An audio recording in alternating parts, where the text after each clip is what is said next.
बस अपनी किस्मत पर रोना आ गया। आप रोइए मत माँ, आप खाइए, मैं अपने हाथों से आपको खिलाती हूँ। आशा सुमित्रा को निवाला बनाकर खिलाने लगती है। रमन ये देखकर कहता है, माँ बेटी का ऐसा प्यार देखकर मुझे तो बहुत खुशी हुई। मेरी माँ भी मुझे ऐसे ही खिलाती थी। मैं भी तो तुम्हारी माँ की तरह हूँ बेटा, ले तू भी एक निवाला खा। सुमित्रा अपने हाथ से रमन को भी खाना खिलाती है। घर छोटा है, गर्मी बहुत है, पर प्यार की कोई कमी नहीं है। ऐसी रात का समय होता है, घर में गर्मी बढ़ गई है और पंखा अभी ठीक भी नहीं हुआ है। रमन आशा से कहता है, आशा, मैं पड़ोस से एक स्टैंड वाला पंखा मांग कर लाता हूँ। माँ जी को गर्मी में नींद नहीं आएगी।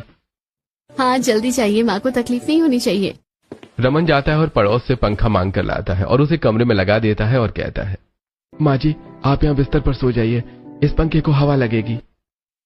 और तुम दोनों कहाँ सोओगे?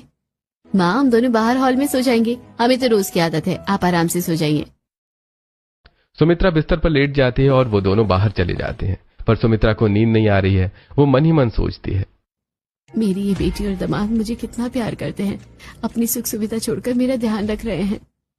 ऐसा सोचते हुए सुमित्रा सो जाती है। अचानक रात को आशा चुपके से सुमित्रा के कमरे में आती है और सुमित्रा के पैर दबाने लगती है। आशा सुमित्रा के पैर दबाना शुरू करती है। सुमित्रा की आंखें खुल जाती हैं, पर वो सोने का नाटक करती रहती है और आशा मन में सोचती है, भगवान मेरी माँ को हमेशा खुश रखना, इन्होंने हमारे लिए बहुत दुख झेले हैं। सुमित्रा भी जाग जाती है और अपनी बेटी को यूं पैर दबाते हुए देखकर मन ही मन कहती है, जीते रहो बेटा, तूने आज मेरी रूह को ठंडक पहुंचा दी। सुमित्रा मन ही मन आशा को ढेर सारा आशीर्वाद देती है और उसकी आंखों से सुकून के आंसू टपक पड़ते हैं।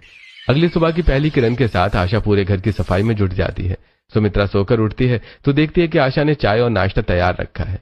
आशा सुमित्रा को देखकर कहती है, आइए माँ बैठिए, आज मैंने मोहल्ले वालों को बताया कि मेरी प्यारी सी माँ आई है। मोहल्ले वालों को? पर क्यों बेटा, मैं तो बहुत साधारण सी हूँ, आप मेरी दुनिया है माँ। आशा सुमित्रा से ऐसा कह ही रही थी कि तभी मोहल्ले की सारी औरतें आ जाती हैं। सभी लोग बैठकर बातें करती हैं। आशा कहती है, देखिए मैंने कहा था ना, मेरी माँ बहुत सुंदर है और बहुत प्यारी, मिलिए ये मेरी माँ है। सुमित्रा जी, आपकी तो आशा से हमने बहुत तारीफ सुनी थी कि आप बहुत अच्छी हैं। आज तो इसने हम सबको आपसे मिलने का खास तौर पर बुलावा भेजा था। आप तो सचमुच सरल और बहुत अच्छी लग रही हैं। आशा भाग्यशाली है कि उसे आप जैसी माँ मिली।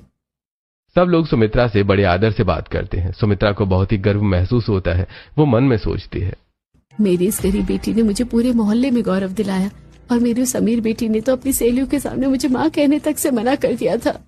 थोड़ी देर बाद सभी औरतें चली जाती हैं। तभी रमन अंदर आता है और कहता है, माँ जी, आज मैंने ऑफिस से छुट्टी ली है, आज हम सब बाहर घूमने चलेंगे। अरे बेटा, काम की छोड़ा, मैं तो यही हूँ,